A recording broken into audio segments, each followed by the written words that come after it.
Existem processos judiciais em que a sentença ou decisão proferida é alvo de recurso das partes envolvidas.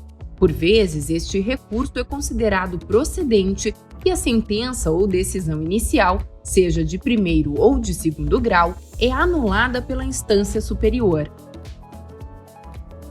Nestes casos, derivado da anulação desta sentença inicial, se faz necessário que outra seja proferida, voltando o processo em questão a ser considerado como ainda não julgado. Para a identificação dos processos judiciais que tiveram uma sentença ou acórdão anulado, o Conselho Nacional de Justiça criou um movimento processual específico para tratar da questão. Este é o movimento sob o Código 11.373, denominado Anulação de Sentença-Acórdão. Segundo o glossário do movimento de anulação de sentença-acórdão, ele deve ser utilizado para registrar a decisão que anula totalmente a sentença ou acórdão, determinando o retorno ao juízo de origem para novo julgamento, onde deve ser lançado o movimento 11.373.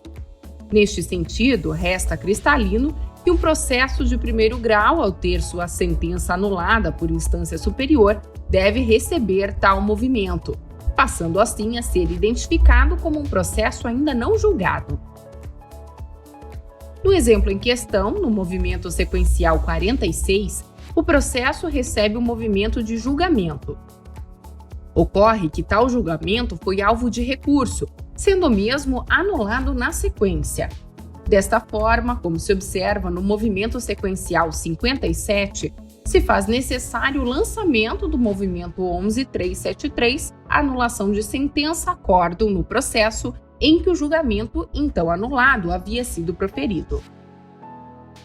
Para não restar dúvidas acerca do correto uso deste movimento, o Conselho Nacional de Justiça ratificou o entendimento sobre o tema nos seguintes termos: o lançamento do movimento 11.373, anulação de sentença-acórdão, deverá ser feito pelo juízo responsável pelo novo julgamento, ou seja, se a anulação foi da sentença pela segunda instância, o juízo de origem, primeira instância, quem deverá lançar o movimento 11.373.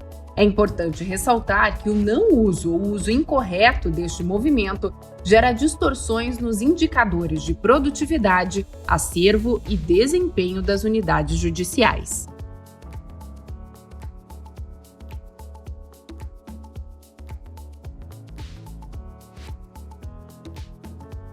Diversos são os processos que são encerrados por um movimento de decisão do magistrado, sem que sejam utilizados movimentos da árvore de julgamento propriamente dita. Podem ocorrer diversas decisões proferidas pelo magistrado, sem que estas sejam decisões tendentes a pôr fim à atividade jurisdicional. Neste sentido, para aferição de produtividade e outros indicadores, não basta que seja identificado no curso do processo que uma decisão foi proferida. É necessário que essa decisão efetivamente encerre a atividade jurisdicional no processo.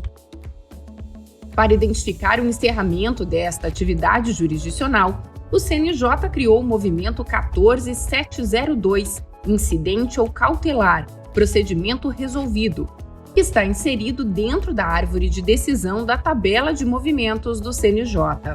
Segundo o glossário, este movimento deve ser utilizado para encerrar a atividade jurisdicional em procedimentos incidentais ou cautelares, antecedentes ou não, autuados em apartado aos autos principais e que não sejam encerrados por movimento de julgamento.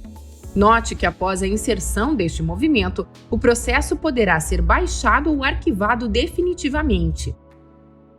Para ilustrar a questão, observem que no movimento sequencial 78, de 7 de julho de 2022, o processo recebe o movimento de procedimento incidente ou cautelar resolvido, marcando assim o fim da atividade jurisdicional no processo. É através deste movimento que o processo passará a ser considerado julgado para o cálculo de indicadores perante o CNJ.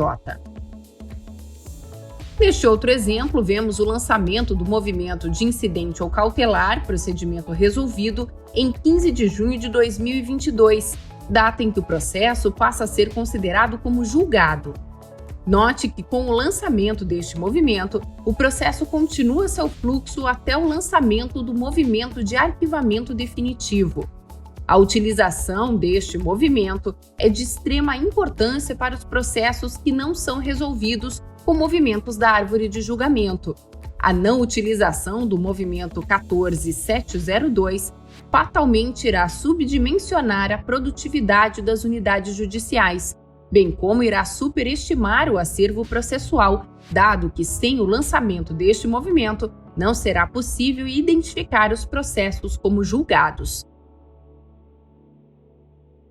Então, lembre-se, a correta utilização das classes, assuntos e movimentos processuais torna mais fácil a mensuração da produtividade das unidades judiciárias e contribui para uma melhor gestão do poder judiciário como um todo.